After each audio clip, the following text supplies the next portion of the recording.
And welcome back. A big thank you to Jeff for taking us through the dailies this morning. It is time to rise and shine. And as you know, it's all about life lessons. Shiko is my name. And of course, continue to interact with us through our social media platforms, K24 TV, on Instagram, Facebook, as well as Twitter. Now, today, we do have the perfect discussion to kickstart your week and get you thinking about how you would like to start 2019. And that's becoming an achiever. So the big question is, how do you go about it? Well, it actually starts with the mind. And as my guest today is going to tell us, she's definitely come a long way, starting off as a village girl from Kwale to becoming an international speaker and author based in Dubai. Fauza Beltz is in studio, and she is a motivator and author of the book Rising from the Dust. Welcome, Fauza. Thank you, Shika. And how was your trip back? Very good. I'm glad to be back. You're glad to be home? Yes. Oh, okay. I hope you're enjoying your stay. Yes, and it's raining. I'm having a lot of abundance of fresh air. Really? Do you like the weather so far? Absolutely. For us, we're thinking, it's like rain. My lungs are sucking up everything. They're opening up. Yeah, yeah.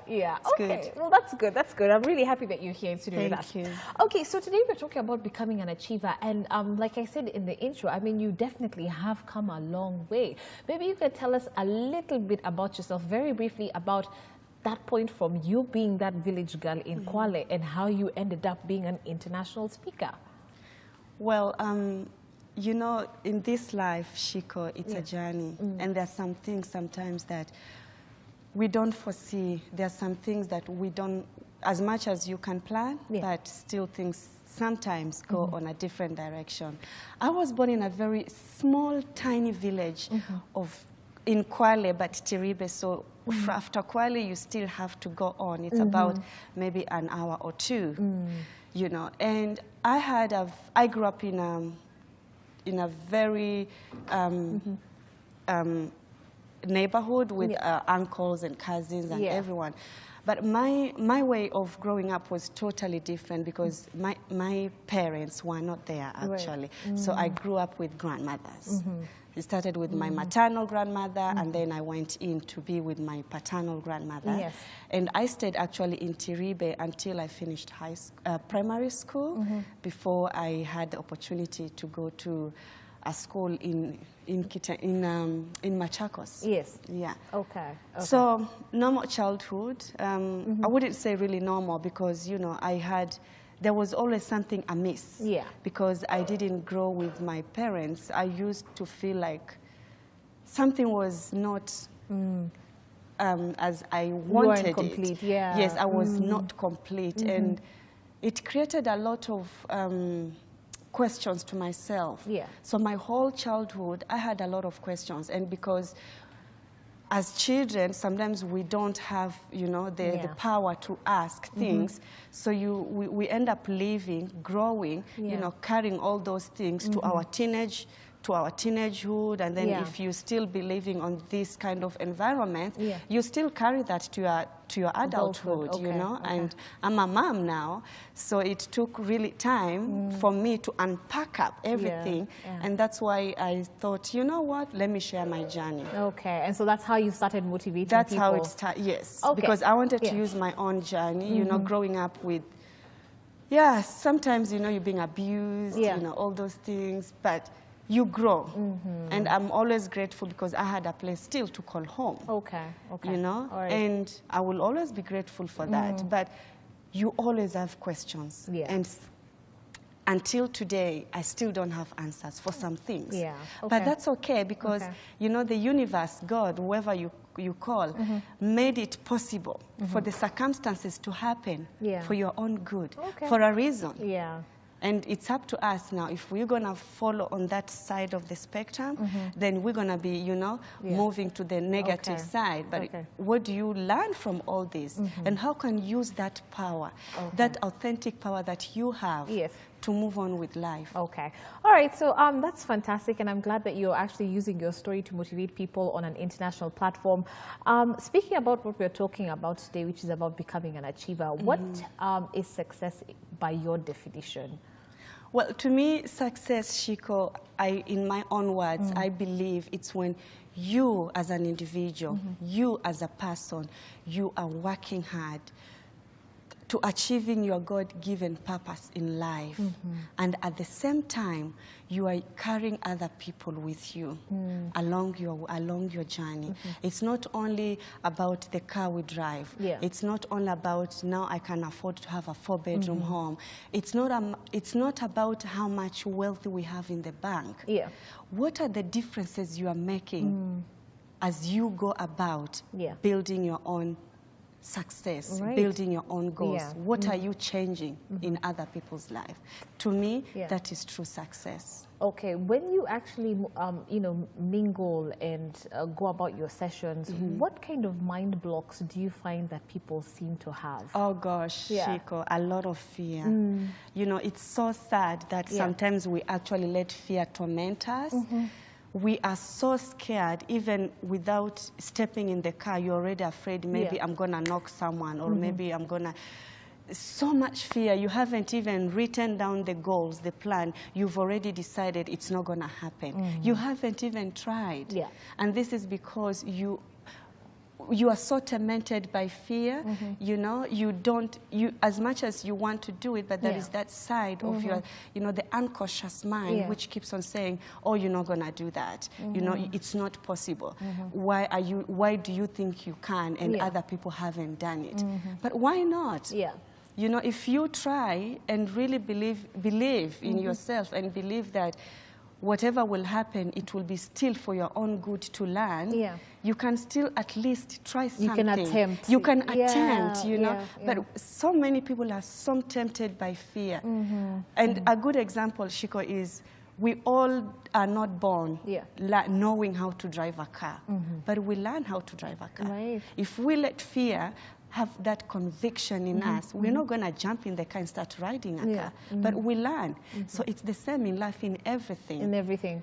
Would you say then people are either born with it or it's something that's acquired, this skill? Because that debate still goes on. Why is it that some people are more successful than others? How comes Fauza managed to make it from Kwale to Dubai and Sydney and managed to even publish books? Why is that? Do you feel it's just some of us lack that? No, I don't think so. I don't think we are all born with knowing everything. It's all about learning. I always believe, Shiko, when we learn, we are able to teach others. And it's also through teaching we learn to ourselves. And for me, I believe it's the people you associate yourself with, okay? The environment actually that you are growing up has a lot of impact. They can either make you or break you. If you are living in a supportive environment, no matter what, even if you're going to get a D in high school, I did, but if you are living in an environment where they keep on reminding you that it does not matter, you can still make it in life. My sweetheart, you're going to get up and dust yourself and shake off those shackles, and you're going to carry on. Because life is not about what has happened. It's about what are you doing with what has happened to move forward in life. So for me, I think we can all learn. I mean, I'm learning every day. Even when I was coming here, I was learning something. So the people you associate yourself with and the books that you read is what actually works for you. Yes. So then what would you say really worked for you? When you think about it, you know, going back to your days in Kwale, is that what actually got you out? Because you just talked about your environment. How easy is it for me to just get bogged down by my environment? If I'm growing up in poverty, if, you know, there's abuse, I'm not doing well in school, you know, just stepping out of that, what would you say got you out of it? Developing yourself. For me, I believe if I always say to people, and I'm not ashamed to share that academically, I was really super struggling. But then I didn't want to let that hinder, you know, who I am, because I believe we still have gifts in life. And it's the purpose of our life is to find what does God want me to do in life? And then we get into that business of doing exactly that. Right. Yeah. If we sit around waiting for people to help us and fix us sometimes, we need to be the captain. We need to really realize and understand what we want for ourselves. So for me, I would say the people. I've been very grateful that, you know, I have had people in my life, in my journey. Yes, the beginning wasn't that, you know, easy. You know, lovey-dovey, I would have said. But then along the journey, you know, I dusted myself, and you need to find your way. But also, what I always say to others, don't feel pity. You know, self-pity is really bad. We tend to think on all the negativity, all the other things that has happened, and the energy goes there. But what are you learning from all this, and what can you use this experience for your own good? Right. So feeling pity, it's not going to change you. It's not going to change your situation. It's not going to change your situation. Yes, absolutely. But it's about taking action, you know, and understanding that, what do I really want? What is God saying I'm here for? What is my purpose? Okay. I want to know about how your mindset has changed over the years. When you think about the old Fauza and the Fauza who's here now, what can you tell us that has really changed in your life and even your core belief system right now? Oh gosh, so much has changed. Yeah? I lived a lot in fear. You know, it's like what I had said earlier. Our environment can shape us, it can motivate us, but also it can break us. If you live with people who they are encouraging and supportive, you know, you will always have a different personality.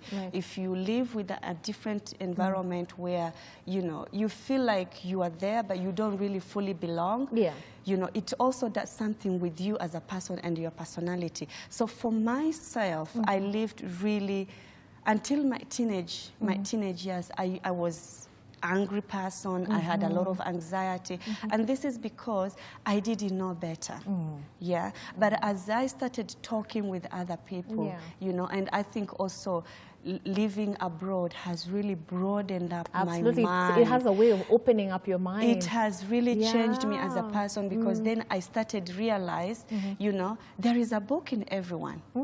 Because everyone has a story. Everyone has a story, you know, but what are we doing with this now? It doesn't matter where you come from. I have friends from all over the world. Living in Dubai, it's very cosmopolitan, and you learn from every person, everyone, every person, and everyone has a story. But it's about how do you, you know, learn from all these experiences. So my mindset has really changed. I used to think I was the only one who was born out of wedlock.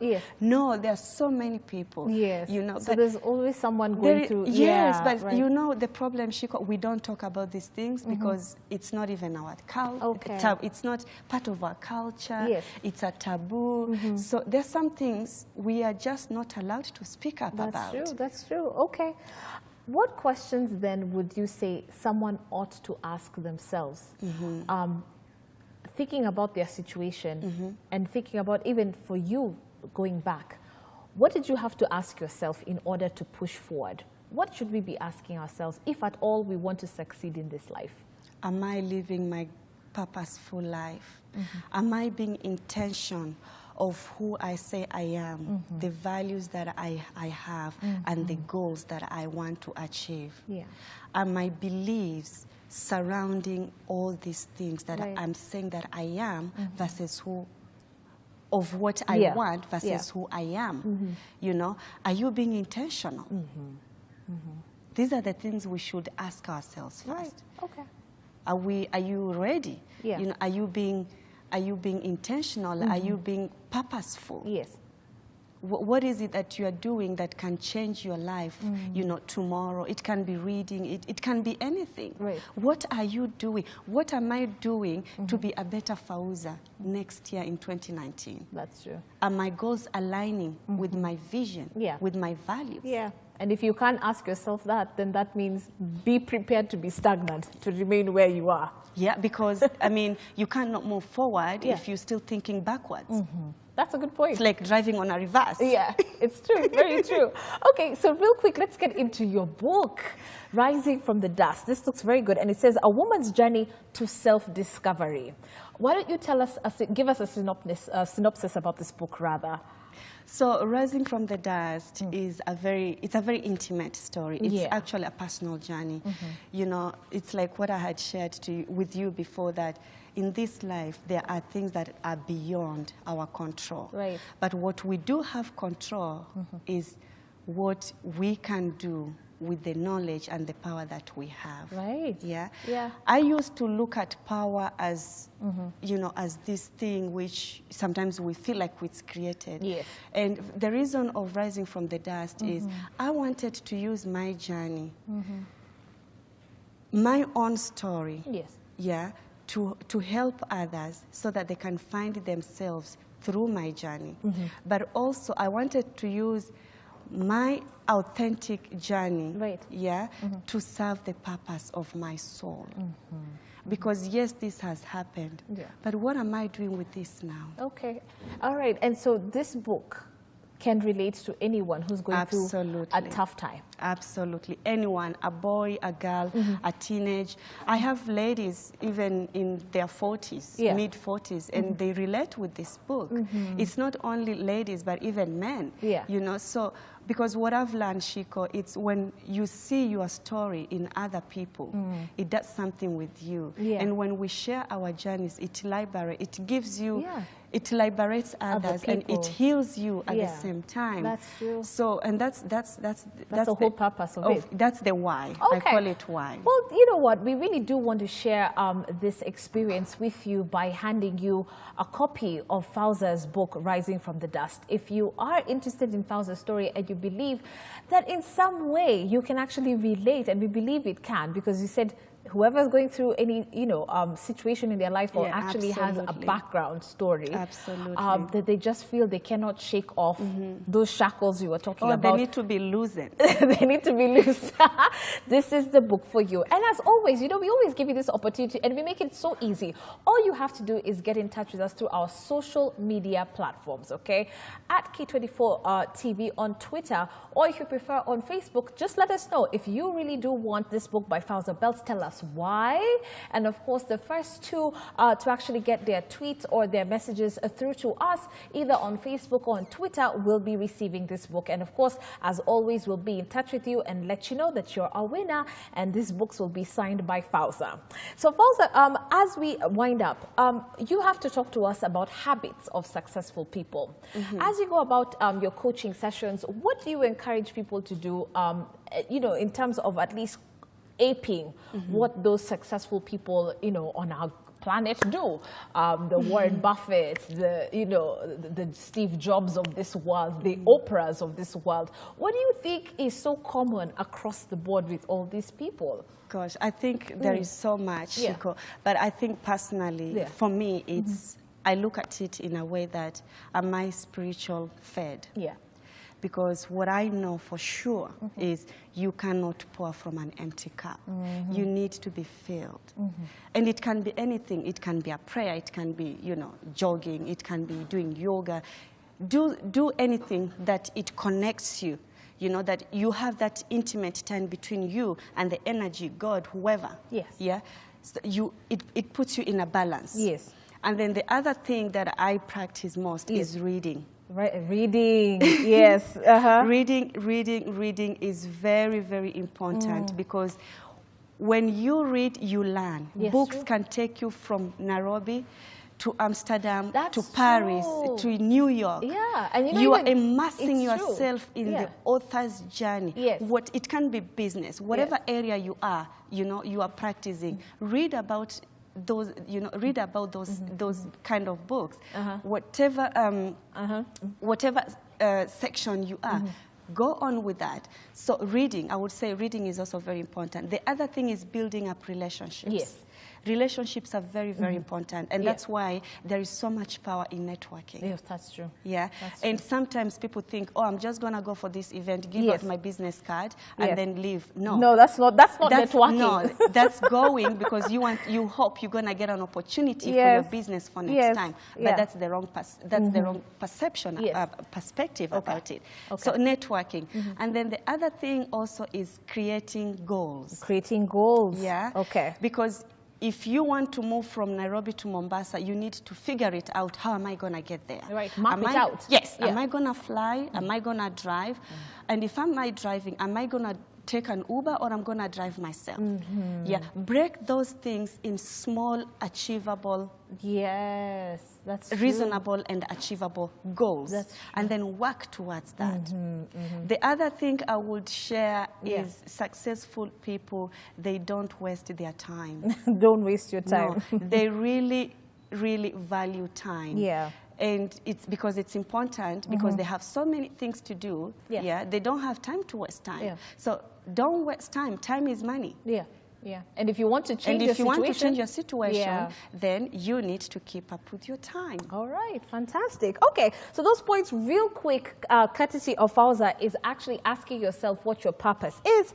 Reading, because reading does open up your mind. I like what you said about you traveling even to Dubai. I mean, your mind is just opened up, and books can actually take you places. Yes, books will take you places. I like that. Networking, be purposeful about networking. Of course, creating a vision board is so important, and last but not least, valuing your time. So time management is key in order to be successful. Fauza, I cannot thank you enough for joining us today on the show. Asante Sana. That's all we have for you today on Rise and Shine. But as always, even as we wind up, we have to take a look at our quote of the day. And this one is going to be coming in from American businessman, also known as the chairman and CEO of International Business Machines, what we simply know as IBM. Thomas J. Watson was actually the CEO of the company from 1914 to 1956. And this is what he had to say about achieving. If you want to achieve excellence, you can get there today. As of this second, quit doing less than excellent work. I love it. I do. Okay, so there you have it. Of course, talking about becoming an achiever, Fauza Beltz, motivator and author of the book Rising from the Dust.